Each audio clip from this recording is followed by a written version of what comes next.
All right, this will be a reading of Summer Help Wanted by Ronald E. Walker. That's me.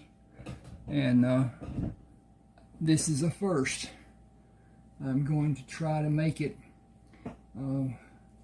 as long as possible. Not certain what YouTube will let me do with it, how long it can be, and that sort of thing, whatever. At any rate, this word count on this book is 164,393, which is more than double what most ebooks are, because they base it around 80,000 words. It's 248 pages long. It's I'm not going to get probably through the first chapter with this, but at any rate, I'll go ahead and start. I'll try to go slow, not get ahead of myself, not get winded, all this other stuff. But at any rate, the story is familiar to me. I lived part of it. Not all of it by any means, but part of it. And based it on what I consider to be a good friend. He was a good friend. We worked out and lifted weights together, and he got drunk every weekend.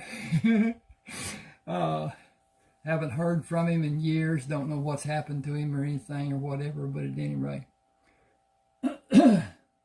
Get my throat clear and get ready to go, and we'll start. The sign hanging in the quick mark window glared at Eric, mocking his plight. A few months earlier, it would have been the answer to a prayer. Now a solution was at hand. It was simply too late. He could take the part-time job, have the needed extra money, but the damage of ends not meeting financially had mapped out the final destination of his marriage. Kay took comfort in the arms of another man, and Eric could see the handwriting on the wall. Go your own way, goodbye, and good riddance. Pulling the screen door open, he pushed the main door opening into the store. Hey, Martha. He indicated the sign in the window. Who needs extra help? Well, you know, Ray Biggs died and left his farm to his favorite niece. She was in today and put the sign in the window. Don't know a hill of beans about farming, and she thinks to get by with a part-time man. What she needs is a full-time man, and he's going to need some help from others to help him. That's what everybody says, and she ain't likely to find anyone around here that's worth having. He's going to have to do it all. All she's likely to get is a bunch of no-count Mexicans. She don't even know what tractors Ray had, much less how to start one or change implements. That ain't all. She's coming up to farrowing time and don't know which one is a sow and which one is a boar. On top of that, the cows are all due to drop. Ray liked to have his calves in the spring. Said they did better with a good start and good weather, rather than the cold of winter. She ain't got no business being here. She's a city girl and lost as a goose. She took a deep breath. Billy Dothan has been helping feed the livestock. Tom's been helping him milk. But Billy's military school starts next week, and Tom ain't going to let him do any more after this weekend. It's more than just a part-time job. That's a big farm. Cynically, she asked, how about you? Interested? Heard things weren't going real well with you. And that didn't move. Okay.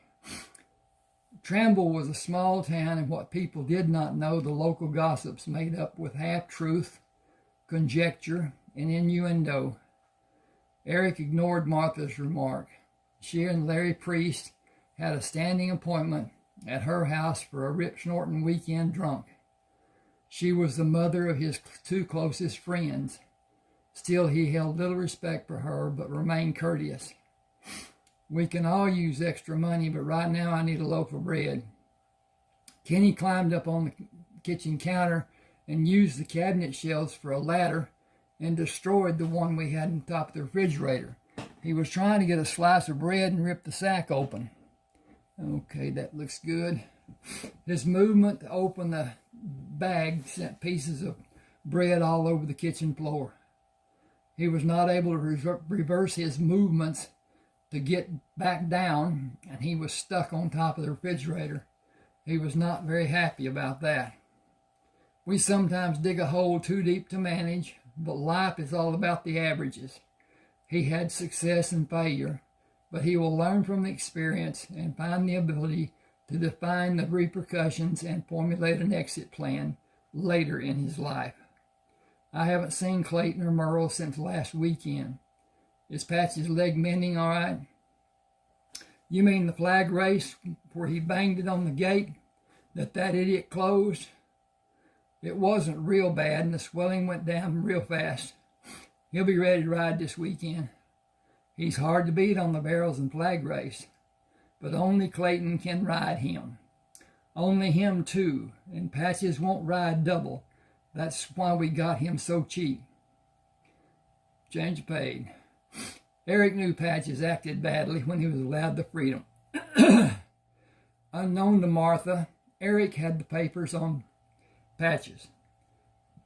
Eric, Merle, and Clayton shared what little they had. Patches was considered Clayton's horse. Eric had ridden Patches after Merle bet $500 gazillion that Patches would put him on his butt. Merle lost the bet, which was made by two good friends who were always betting some outlandish amount and knew it was only made in jest. Eric rode Patches to keep the steer riding. Sorry, redo this. Eric rode Patches to keep the steer running straight, or haze as it's called, when Clayton and Merle bulldogged from Eric's horse. Clayton hazed for Eric and Merle when they bulldogged using Eric's horse. Their partnerships began at a rodeo when Clayton offered to haze for Eric in exchange for Clayton's use of Eric's horse in team roping with Merle. Their association grew over the years into brotherly love. Here's the bread, that'll be 35 cents. He paid her, went to see his pickup, and wrote the telephone number on a piece of cardboard he found behind the seat. His intention was to drive out to the farm to talk to the woman, to have a better feel for what kind of person she was and what she expected to be done. He wanted the number in case he was unable to see her. He desperately needed the extra money, and he encouraged farm work. He enjoyed farm work. He was skillful when doing anything with his hands. Starting the truck, he turned north and waited for an eastbound train to move through the town. He waved back at the conductor on the last car passing through the crossing. The train whistles were a regular occurrence, and it had been many months after they moved to Tramble before he came to the point of tuning the blast out and sleeping soundly. Eric recognized all the train crews, having met them through Kay's Uncle Earl, who was retired from the railroad and lived in Willoughby, where the train terminal and roundhouse were located, and where Eric worked as a mechanic apprentice behind the Oberfelt Ranch and Home Store. Colonel Oberfelt, a self-imposed title, built the ranch and home stores, which were in many cities across the state, and subsequently built the Oberfelt Clutch Factory in Willoughby after acquiring the patent for the clutch. The Oberfelt family owned the stores and clutch factory after Mr. Oberfelt died, and his two sons and his daughters had individual responsibilities for different segments of the Oberfelt holding. Should have made that two sentences, didn't. The shop Eric worked in was at the rear of the ranch and home store, but was independent of the store. Eric's wage was $2.10 an hour, and no raise was forthcoming. He drew so little, the company's only deduction was Social Security. He had veterans benefits from his service in the Navy and did not participate in the health coverage plan. Kay had insurance for herself and the two boys through her employment at the finance company. She had excluded Eric without discussion. It was only a single act of the many forgotten slights which was leading to the final episode in the fiasco their marriage had become. Kay met him as he opened the front door, grasped the tied end of the bread sack in her hand, jerked it from his hand, and turned away from him without speaking. Silently she turned and slowly walked back to the truck. I got to check on the time on this. Okay. We're okay. Thank you for that.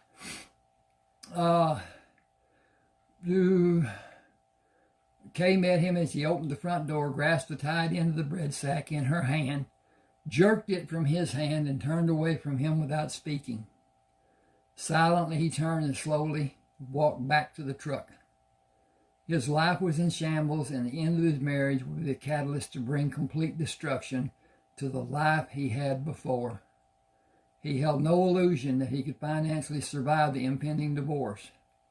In a previous time, a man without substance could have children, be divorced, and continue to have a somewhat reasonable life. The sympathy of the modern courts usually favored a woman. With children involved, the man was usually financially ruined.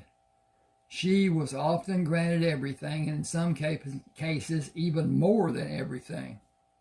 He had friends who had been divorced, and the judgment of the court gave the wife more consideration than the wage the divorced husband earned.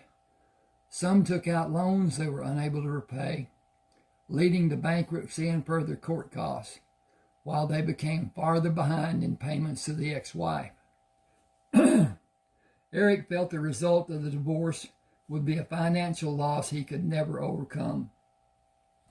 Kay and Eric had very little, and it was mortgaged to the fullest allowed. Everything he had would be lost in a divorce. Jointly held possession was the only glue holding them together.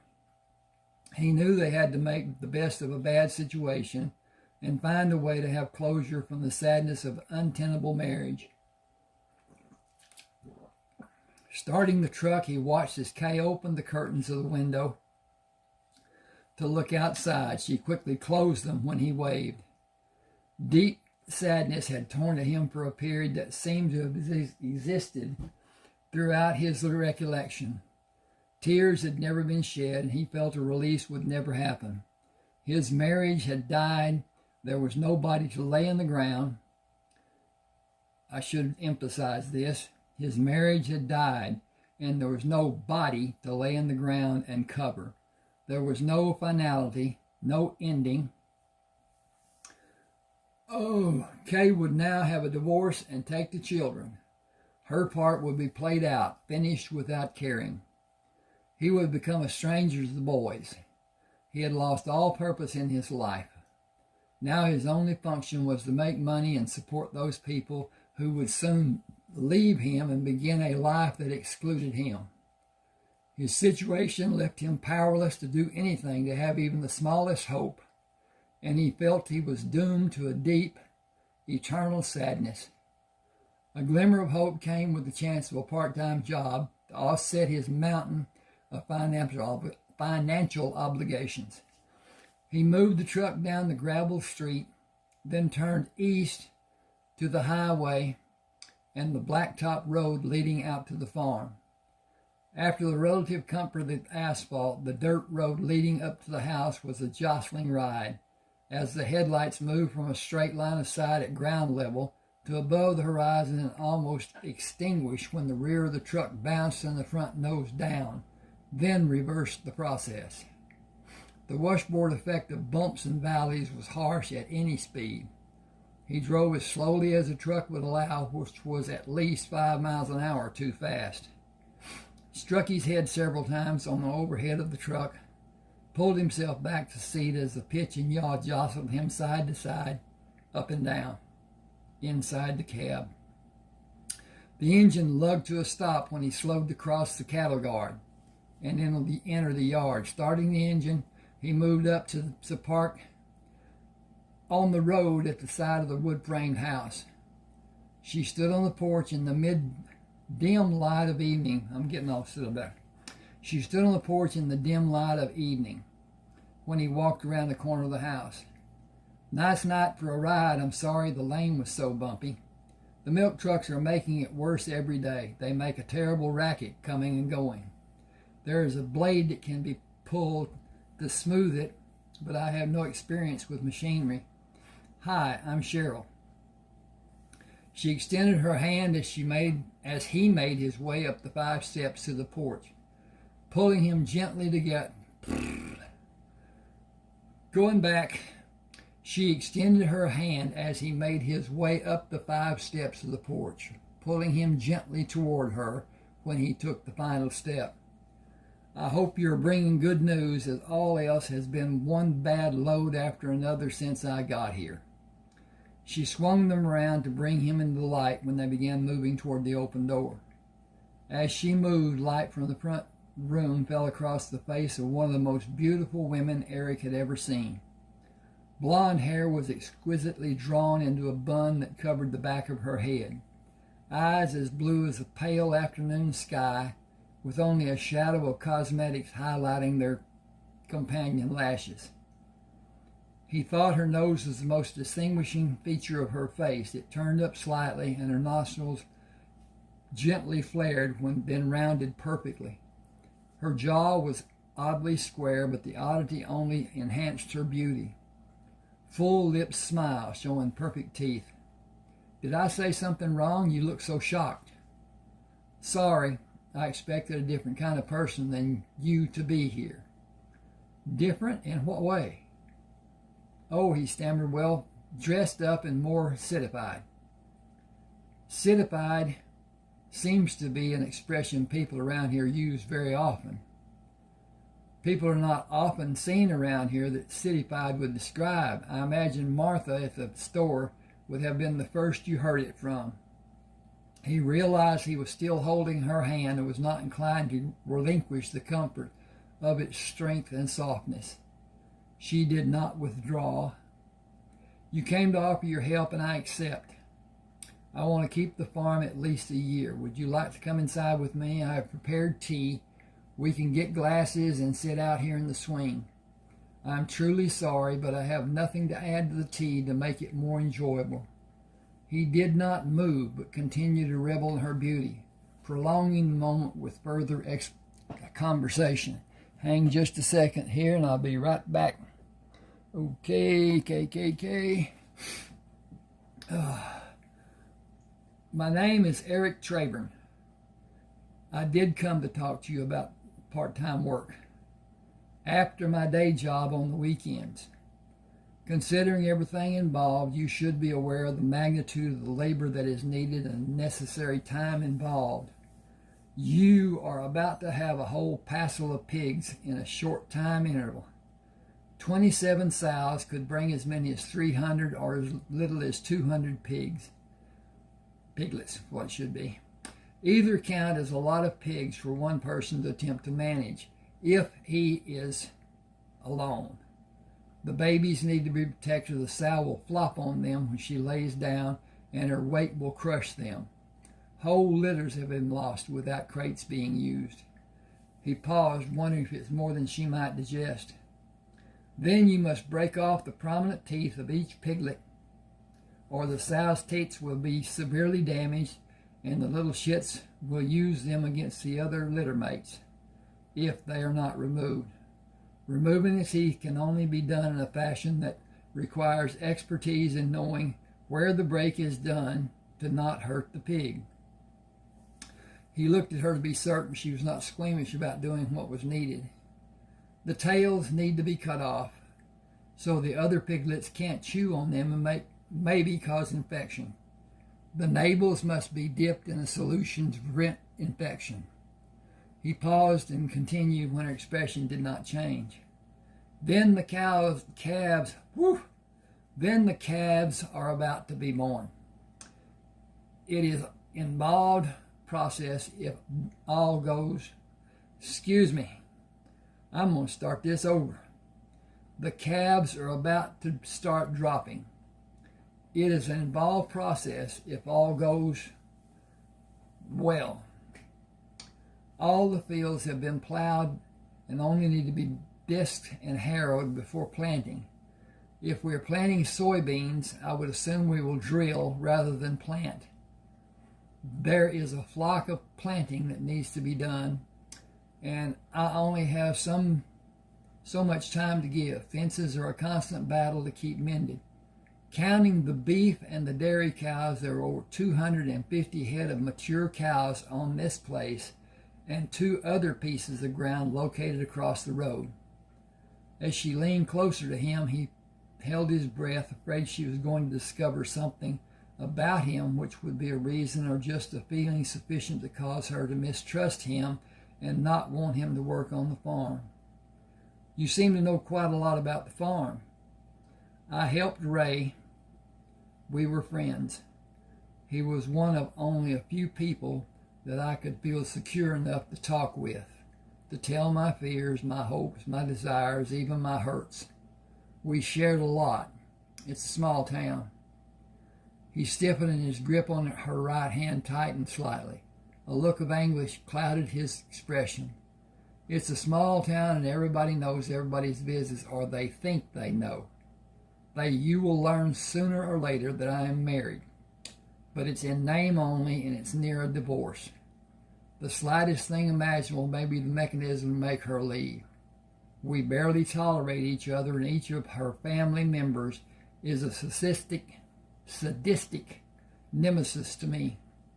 They poison her mind and my children's.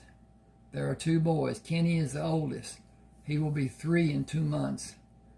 He came back home from a visit to his mother's house 3 weeks ago and told me I would not be his daddy anymore.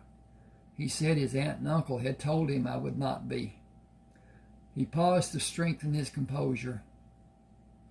It is tearing me apart, and the marriage too. The damage has already been done. Nothing is going to save even a shred of our marriage.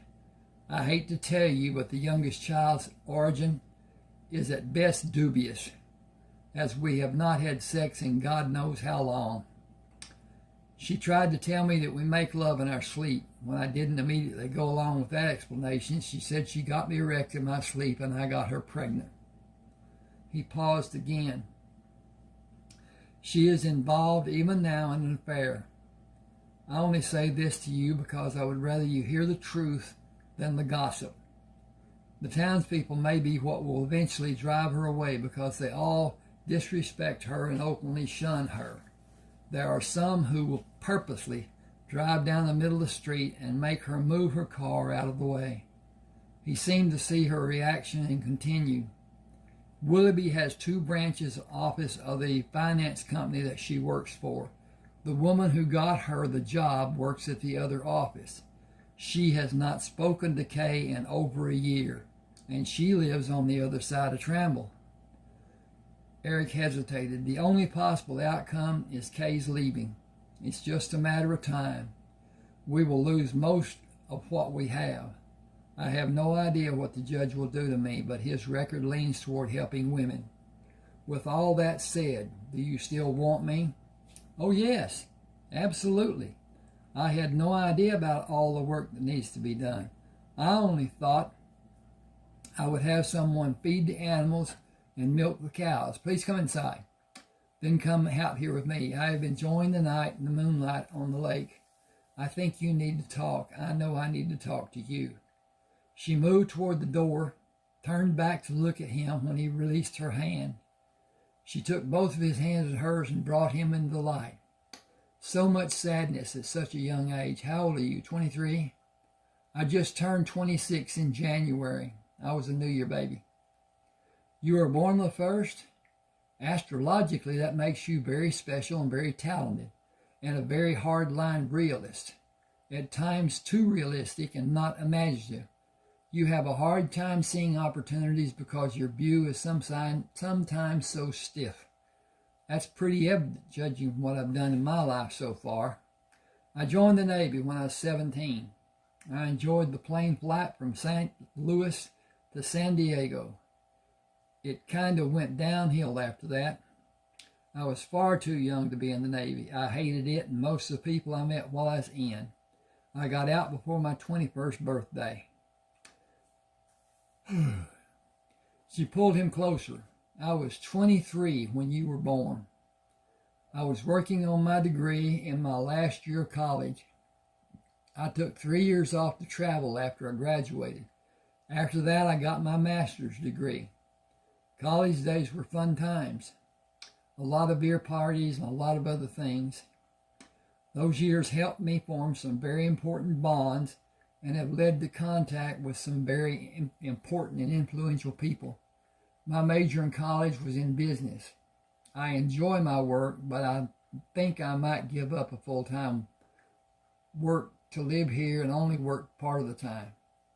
I want an easier, more laid-back life. Not a life of leisure, but an easier, less stressful life than I've had in the past. He smiled. Farm life can be enjoyable if you like the type of work it requires. It's boring and tedious if someone doesn't like it.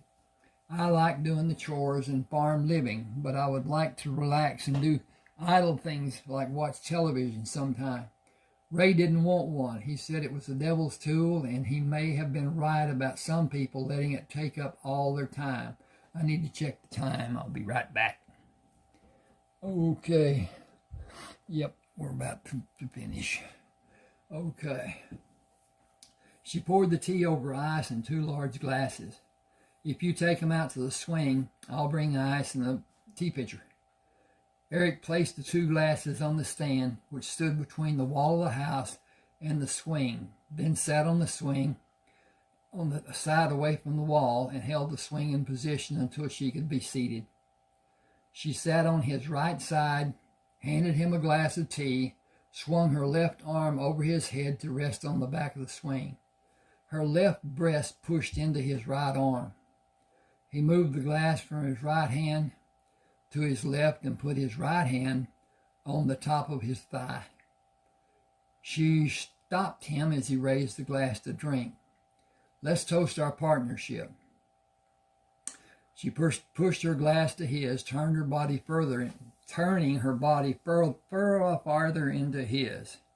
The contact had an immediate reaction from Eric. He edged his hand away from her to cover his erection from her view. She did not look at him and hoped that... Woo-wee! He did not look at her and hoped the redness of his complexion was not visible in the dim light. To a lasting and productive partnership. He drank the tea, then drank again and asked for more, relieved when her body position was inches away from his after she settled back from pouring the tea. I'm going to stop here. This is page 9, and I'll put a link to Smashwords and Summer Help Wanted on Smashwords, and I'm going to offer more of this in reading, but it's going to be through a membership, and I'm giving away my work if I just continue reading and don't have any revenue in return. And I've got a lot to do. There are 30 ebooks, many of them longer in words and pages than this book. I won't tell about that, but anyway. All right, now then,